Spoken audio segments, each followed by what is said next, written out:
welcome to another Respite by the River here at the River Center. Our author tonight is the famed Gary Soto, and he will be along. But first, we have a real treat for you. We're going to be hearing from the Roosevelt Mariachi under the direction of Taylor Lidak and Pamela Galicia. And after they have performed a number of numbers, another number of numbers will come along by the Latin Jazz Ensemble from the Roosevelt School of the Arts under the direction of George Ramirez.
De tequila llevo siempre el alma mía para ver si me calmo de este cruel melancolía. Me llaman la tequilera como si fuera de pila, porque a mí me bautizaron con un trago de tequila.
no quiero inventarme un tiro con el negro, con el blanco y con el giro.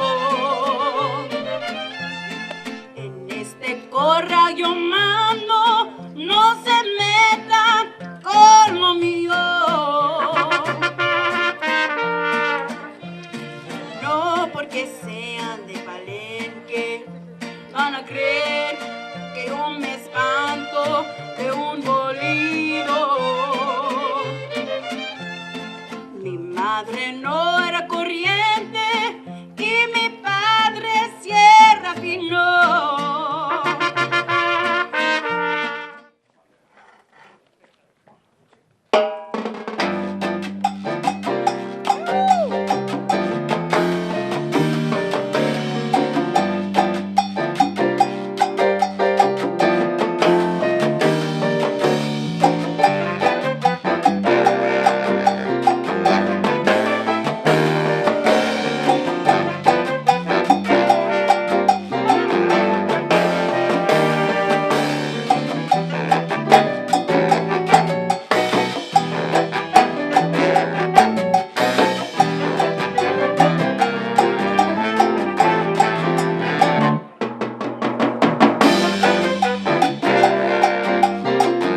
you very much. This has been the Roosevelt School of the Arts Latin Jazz Ensemble.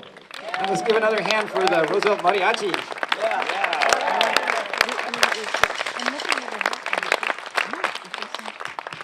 And that was George Ramirez. Choosing your favorite Gary Soto book, to me, is like choosing your favorite Beatles album. There are so many, and they are all so good. The White Album, Abbey Road, Let It Be. And in the case of one of our country's most celebrated writers, there are so many great books, and they're all so extraordinary. It's my honor to introduce Gary Soto tonight. His books include Elements of the San Joaquin, his first book of poems in 1977. The Pool Party from 1993, which was made into a film.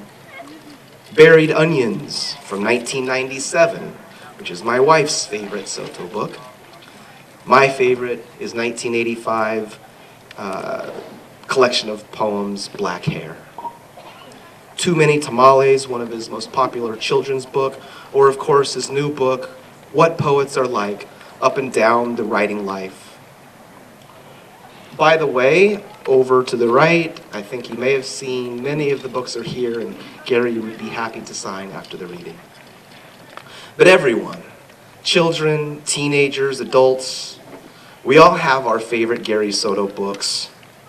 They all depict the dreams and hopes of real people. They are all singularly brilliant. They are all uniquely Gary Soto. And he's written many, dozens. He is a poet, novelist, children's book author. He's written plays, memoirs. He was raised in Fresno and attended Fresno City College and Fresno State. And soon thereafter, he became the first Mexican American in the United States to earn an MFA, which was from the University of California, Irvine. Yes.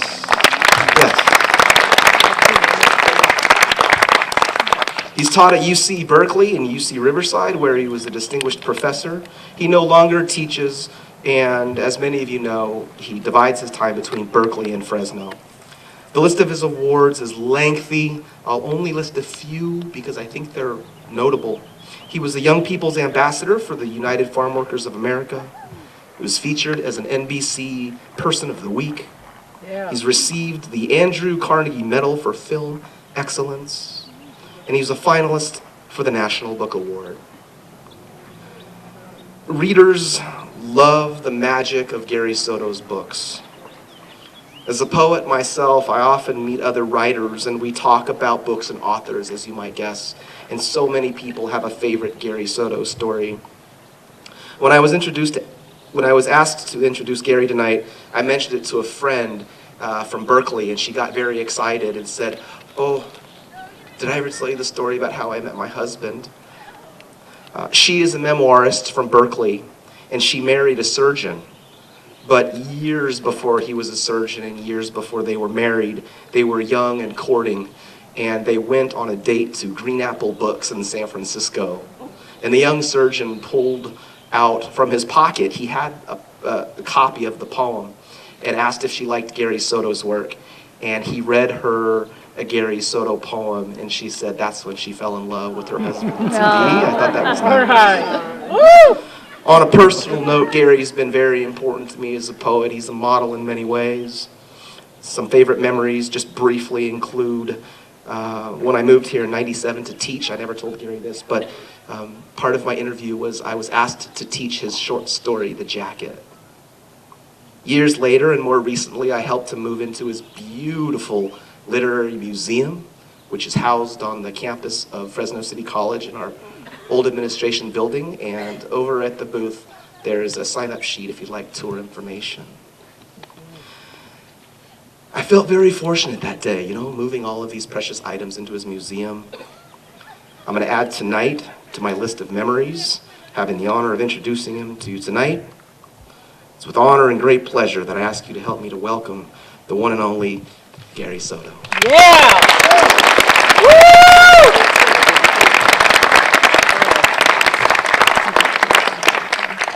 Well, The best part I liked about Lee's introduction was that I created love in San Francisco.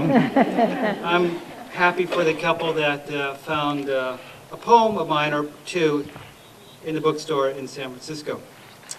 Okay, I'm going to read a poem called The Dime Store Parakeet. It comes from a book called Human Nature. It's about frustration. Oh, by the way, those my age might remember when we used to Woolworths, Newberry's, stores of that nature used to dye little birds and sell them, which was really, when you think about it, Horrible. you know, not a cool thing. But, so the bird he's a dime store parakeet. The bird didn't speak until the day I dropped my tortilla, and it said, ha ha. I dropped other things, like my report card in blazing flames. The parakeet repeated, ha ha. Wind rattled the TV antenna on the roof. Boys with green teeth appeared at our picture window. The bird remained silent. I turned the parakeet upside down. Boy or girl, I wondered, and shook it like a salt shaker. No salt, but a little dribble of bird turd. I dropped the spoon, ha ha. I dropped the number 2 pencil, ha ha.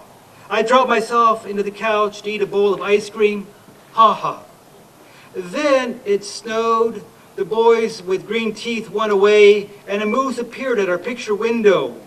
No comment from the bird.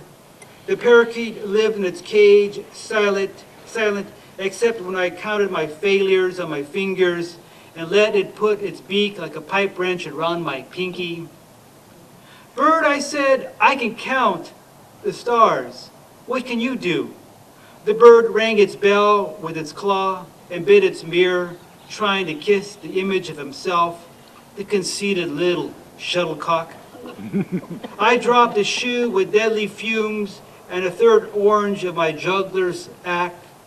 The bird screamed, ha ha, and raked its dirty beak across the bars. Then I dropped big ideas, like the love for my brother, like the love for my country, like the love for the 9 planets, like the love for God because I am so small, like the love for all creatures dressed in feathers, fur, or a little hair. The bird shed a feather and then, like a bat, hung upside down. The theory that nature speaks to us, a dumb idea.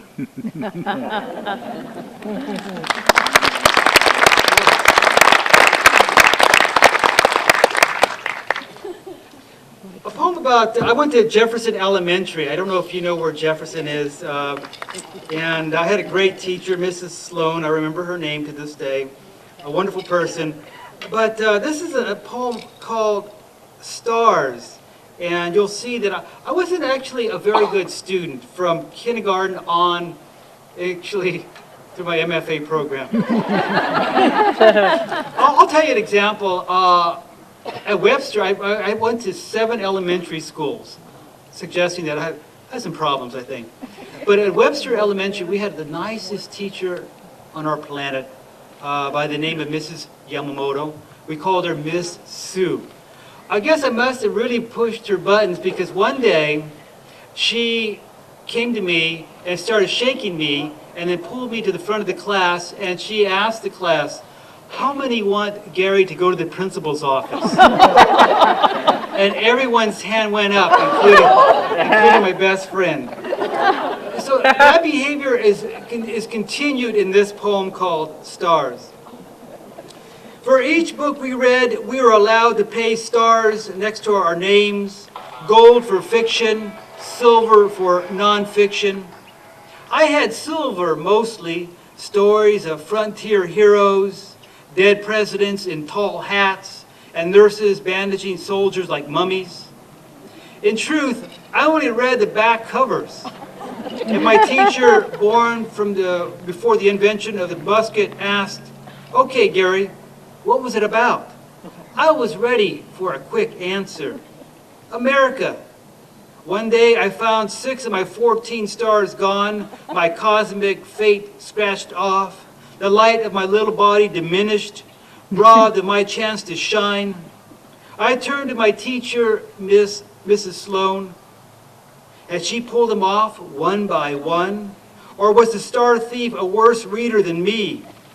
I shivered when I saw nice Mrs. Sloan writing names on the chalkboard, me and Steve Lopez, who had muttered shit at the assassination of one of our presidents. When I approached her, ready to confess, yeah, I sort of cheated, Mrs. Sloan. But Mrs. Sloan slapped her hands of chalk dust and said, "Happy birthday." Then I understood Steve Lopez and I were April birthday boys, cupcakes and a song for us, a phony paddling as we counted our years.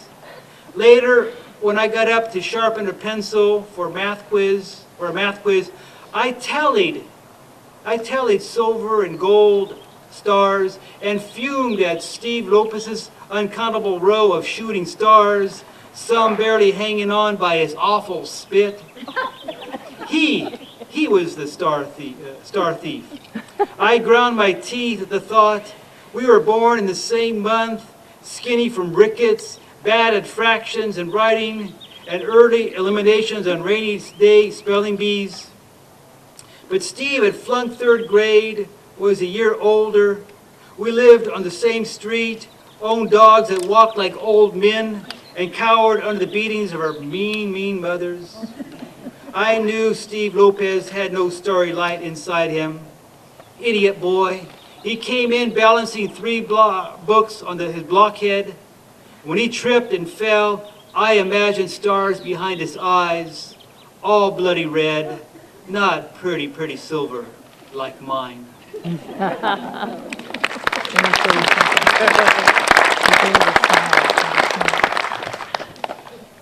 I think Lee Herrick and I know that often it takes another poet in order to inspire us to become writers. And for me, 1972, actually at City College, I discovered Pablo Neruda, the great Chilean poet, winner of the Nobel Prize, just a marvelous poet. And he was the one individual poet that I looked at to model my own work. I have a book called Neighborhood Odes, and he has one called Elemental Odes. No coincidence. So, often we take from other poets, and I pay homage to this master in this poem called The Fountain Pen. Neruda's fountain pen was a tree limb, large even in his hands, the vein of ink dark as earth. When he wrote, wind stirred his journal, rain slapped gutters, sunlight blazed on his poems, fruit dropped from a dozen different trees, and the sea rolled its knuckles repeatedly against the shore. And we could speak of lightning, of a crab dragging its claws like wrenches, of Lorca's shivering shadow held against a wall, over coffee mellowed by milk. We could speak of sugar on the worker's back, of an onion with its buried tears, of a composer's need for the moon to retrieve him from sleep. Neruda scratched out poems in the shape of Chile, his head lit with sweat, for it took a mighty strength to move earth and sea. The fountain pen was a tool, his fingers the fingers of a man who pounded leather for a living, who rose before morning to spank dough into bread, who carded oranges, who scooped peanuts into sacks, who rubbed oils into hairlines receding like the sea. The earth turns and we turn with it, poets gripping chalk, pencils, pens, or sticks with which to write a lover's name in sand. So what if this wave eats away what we have written? When Neruda dotted the end of his sentence, when he stood up at his desk and capped his gold-nibbed pen, others quickly dipped their own pens into the still dark, but eternally wet ink. Okay,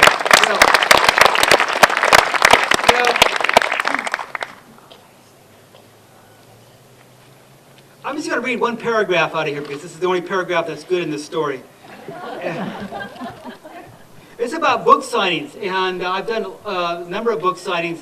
In the Bay Area, don't do those if you're a writer. Let's see, I will need my glasses here. I revisit 2 occasions. The first in San Francisco, where I read poems about our daughter, Mariko, then age 9.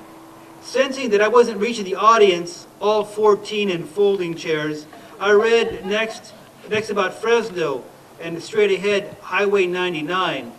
I made references to working in the fields, to Cesar Chavez, canals, and pesticides. I failed so totally in reaching my audience that some of them got up and walked away across a dirty carpet into the dirty street. At the end of my reading, there was an end, thank God. A Chicano with a droopy, gray-tinted mustache rose like King Kong, and with a wrenched, thick finger asked, "What has been your contribution to Chicano literature?" The tattoos on his throat jumped, and the spit actually shot out of his mouth. Hatred blew across the room. Hatred because I was wearing a new wool coat and my shoes were not scuffed by hard living. Was that it? I swallowed a mouse of fear, noticing that the remaining crowd was small enough to fit in a van.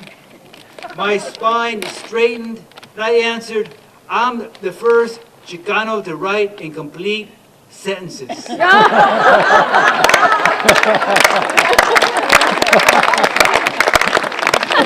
what an MFA does for you. Now, the second actually part of this little essay, it's called Book Signing, is how a poet, very good poet, actually not poet, essayist, biographer, and short story writer Gerald Haslam and I did a reading at a bookstore in Oakland, Barnes and Nobles, when it was there, and we took our wives out for dinner beforehand, and we're going to have a good time, except there was no one in the audience. So what happens when that occurs? Well, we read to each other, and then finally one person showed up, and he sat down. So jokingly, I said, "Well, I'll read him a poem."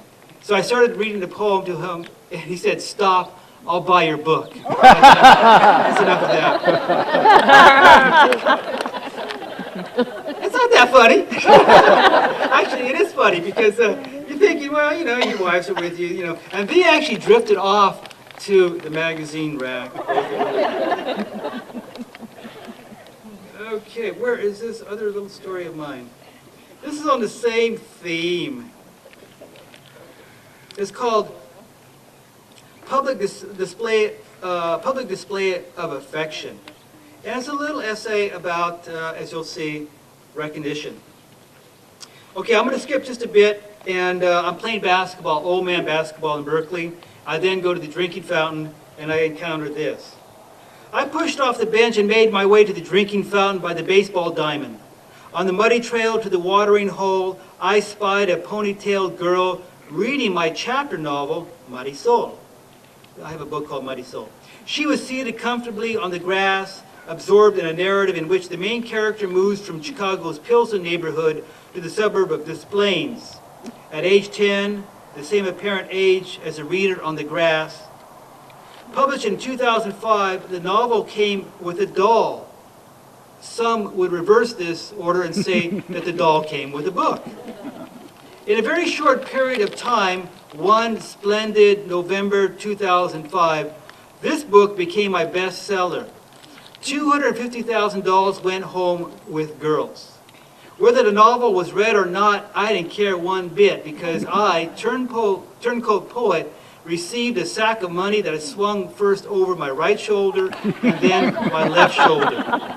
It was a really heavy sack. How many know American Girl dolls? Okay, it's one of those things, so it's just by nature, it's popular. It comes with a book. No one ever reads the book, except this little girl on the lawn. "Hi," I said to the little girl, eager to admit that yes, I wrote that book. "What do you think of it? Do you have any questions for me, author of that charming tale?" The girl gazed upward, using her finger as a bookmark. She was halfway through, and if memory served, Marisol, the girl hero, was searching for her cat, Rascal.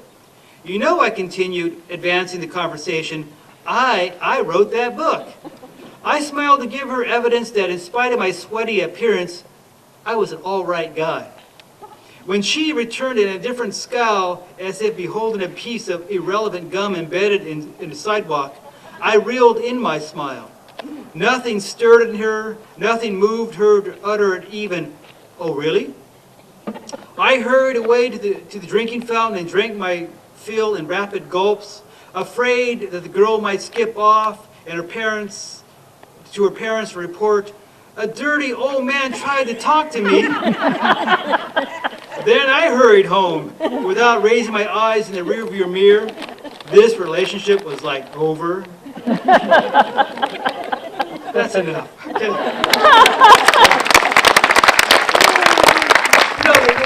Authors, you go to airports, you see James Patterson, people carrying those books, or John Grisham, or Elmer Leonard, or Amy Tam, popular Danielle Steele.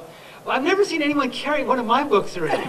So I thought, well, here's my chance, let's talk. I was almost arrested. Okay. This is a poem of mine, the only poem I know by heart. It's called Oranges, and it was requested by a very good friend of mine, Wayman, who read my book, What Poets Are Like, 3 times. That's a great book. I'll probably read it 5 times. Okay, he says it's a great book. Okay, this is the only poem I know by heart, Oranges. The first time I went out with a girl, I was 13 years old, cold, and weighted down with 2 oranges in my jacket. It was December, there was frost, cracking beneath my steps, my breath before me, then gone as I walked toward her house, the one whose porch light burned yellow, night and day, in any weather. A dog barked at me until she came out pulling at her gloves, her face bright with makeup. I smiled, led her down the street until we were standing before a drugstore. Wait a minute. I have to go back to my original poem here. I almost got it done. That was only 12. No, it's 13 in this book. I changed it. Actually, the poem is 12, but I realized that 12 is a little young to be hard. But then Justin Bieber started kind of. It's okay. Here we go. I turned the candies, teared like bleachers, and asked what she wanted. Light in her eyes, a smile starting at the corners of her mouth. I fingered a nickel in my pocket, and when she lifted a chocolate candy bar that cost a dime, man, I didn't say anything. I took the nickel from my pocket, then an orange, and set them both quietly on the counter. When I looked up, the sales lady's eyes met mine and held them, knowing very well what it was all about. Outside the drugstore, a few cars hissing past, fog hanging like old coats between the trees. I took my girl's hand in mine for 2 blocks, then released it to let her unwrap her chocolate. I peeled my orange that was so bright against the gray of December that from some distance, someone might have thought I was making a fire in my hands. Okay, thank you. I got it done. This is a goofy poem called Behind Grandma's House. Some of us remember Brill Cream.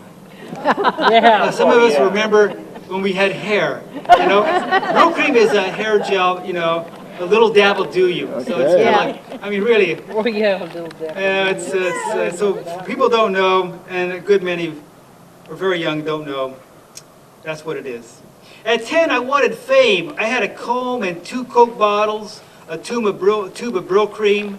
I borrowed a dog, one with mismatched eyes and a happy tongue, and wanted to prove I was tough in the alley, kicking over trash cans, a dull chime of tuna cans falling. I hurled light bulbs like grenades, and men teachers held their heads, fingers of blood lengthening on the ground. I flicked rocks at cats, their goofy faces spurred with foxtails. I kicked fences, I shooed pigeons, I broke a branch from a flowering peach and frightened ants with a stream of spit. I said, "Chale," in your face, no way, daddy-o, to an imaginary priest, until my grandmother, the abuelita, came into the alley, her apron flapping in the breeze, her hair mussed, and said, "Let me help you," and punched me between the eyes. Nice Hispanic families. Like your grandmother.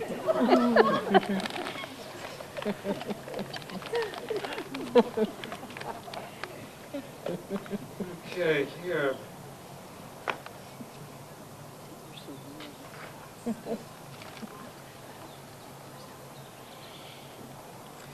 You know, I have to just paraphrase this. It's about finding a jar of pennies in 1958. Just walking down the street, and you think you found a treasure. And pennies are, there was penny candies, I recall. And so I was like, I would walk by it, I go, wait a minute, okay. And I had to look again, and sure enough, and I'm with my sister, and we're both very greedy, and we're Catholic at the time. This was 1958, winter with its skinny limbs, and the sun a faceless coin behind the nickel-colored clouds. This was my sister and I, Catholic kids in green sweaters, both of us in love with Jesus on the cross. Poor Jesus, tired of holding his arms out for centuries. When were humans going to be nice so he can come down? This was us finding a broken jar of pennies on the road, 2 blocks from home, proclaiming we're rich. My sister and I scrambled for this treasure, our nifty hands working around the broken glass. We went home, pockets weighed down with pennies, but by dinner time I was suspicious. Didn't my sister scrape up 3 more pennies than me? I ate my beans, tore into my tortilla. Didn't she know what's fair? Or was it a dog-eat-dog world? Then I saw she was a greedy girl with more on her plate, more in her glass, taunting her brothers, 3 underfed, doggish boys. Our faces were the color of pennies, our souls broken like jars. Now, I have to go back to childhood, and I went to St. John's Elementary until it closed, and I guess Jesus moved somewhere else, but it closed. This is like 1962 or 3. Then they, closed up St. John's. But I flunked 3rd grade, and I had to repeat it. And it's about 4 or 5 of us other boys, always boys who flunked. I don't know if they use that word nowadays, but that's what it was. And so I repeated. So I sat next to my sister, the one with the 3 pennies, I didn't get. And so I sat next to my sister, and all of a sudden, we had nuns from Mexico, and they were about this tall. And they came in, and there weren't enough chairs or enough desks for everyone. And so there were people hanging around the wall. So Sister Guadalupe came in, and she said, "Who flunked 3rd grade?" And so about 5 of us dumb boys raised our hands like this, and she goes, "Okay, you're in 4th grade now. We need your chairs." And that was education back then, I guess. I don't know.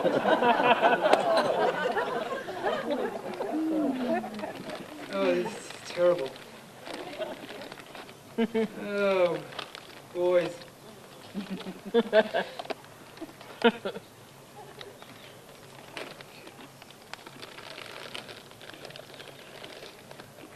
Oh, I have an essay here. I'm not going to read it. I want to tell you about it. It's called Lists. There are a couple of lists in the Hispanic 100. And among the Hispanic 100, which published in 1995, I was number, what was I? I was number 56. I was right next to Chichi Rodriguez. And I was right next to him. So I don't think, I think he's better. He's a better golfer than I am a writer. So that seems really unfair. Okay. I don't know why I'm telling you that, but there it is. A dog story. For years, I believed dogs were faithful and that by extending a paw, they portioned out kindness to lonely men. We were, after all, the ones who opened cans and sent to the air with processed meat byproducts. We also cleaned their bowls of paddling flies and playfully chimed the tags under their chins. We ferried them to vets. We walked them around blocks again and again. We hugged them and pulled their snouts toward our necks. We petted them and cooed, "Good boy." One afternoon, after yet another rejection from a small literary magazine in the Midwest, I was in need of a dog's affection. A cockapoo suddenly appeared. My heart raced. I called, a cockapoo is a dog. My heart raced. I called to him with a sing-song whistle. I clicked my fingers at this high-bred pooch in the park. He, dressed in an ascot, quivered his snout at my attempt at friendship. How dare I snap my fingers at him? His posture insinuated. He raised his mug nobly a few inches into the air, sniffed at my unpleasantness, and wheeled away. The dog dissed me, I told myself. He held his tail high, revealing a leaf attached to his anus. He held his, I already read that line, okay, maybe I should read it again. He held his tail, that's once is enough. Had his owner trained him to wipe? Had the dog evolved that far? Would he be on the toilet next, reading the Wall Street Journal? If he were a Fresno dog, low on self-esteem, high on street smarts, he would summon from memory my kind hand. He would recall the cold rain that I stroked from his fur with a dish towel, and remember how I patrolled his fur for fleas. That bone with gristle, he couldn't forget. But this cockapoo with his ascot, he didn't even peek over his shoulder. Instead, as a last insult, he scraped his hind legs on the ground as if sweeping dirt over a steaming turd. I also write children's books.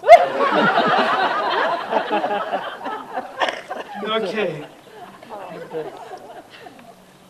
That's enough. Okay.